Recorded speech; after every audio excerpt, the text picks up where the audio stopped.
अभी मैं एक बैंक में गया, मैंने कई बार जिक्र किया हो इस बात का। मैं गया कई बार ना, तो मुझसे उन्होंने बोला, इकोनॉमिस्ट था एक, कि डॉक्टर साहब आप जनता को भ्रमित कर रहे हो। मैंने कहा कैसे भ्रमित कर रहा हूं? बोला आप कह रहे हो कि गोल्ड स्टैंडर्ड होता है। मैंने कहा हां होता है। बोला गोल्ड स्टैंडर्ड तो सरकार ने खत्म कर दिया। मैं कहा पहला बात, सिद्धांतिक रूप से किसी भी मापक का मानक खत्म नहीं किया जा सकता। जैसे ही करोगे तहस नहस हो जाएगा, सब पूरी व्यवस्था तहस नहस हो जाएगी। दूसरी बात, एक सेकंड के लिए हम ये मान लेते हैं कि जो तुम कह रहे हो वो सरकार ने कर दिया, वो कानून दिखाओ,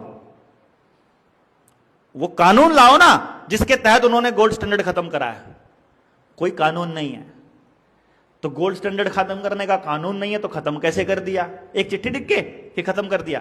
बोला ना, वो तो कितने दिनों से नोट ऐसे ही छप रहे हैं। ओ मान ली तुम्हारी बात, नोट ऐसे ही छप रहे हैं। इसका मतलब यह भी है कि सरकार ने अगर गोल्ड स्टैंडर्ड खत्म कर दिया है, सरकार ने अगर मानक खत्म कर दिया है, इसका मतलब सरकार कितने नोट छाप सकती है? जरा बताइए मैनेजर साहब। वो जोनल मैनेजर था, वो बोला कि जितने मर्जी छाप सकती है। मैंने कहा कितने भी छाप सकती है? बोला हां, तो फिर वो भी छाप लो जो हमसे कर्जा लेना है तुमने, है? फिर वो भी छाप लो जो टैक्स की फॉर्म में ले रहे हो हमसे।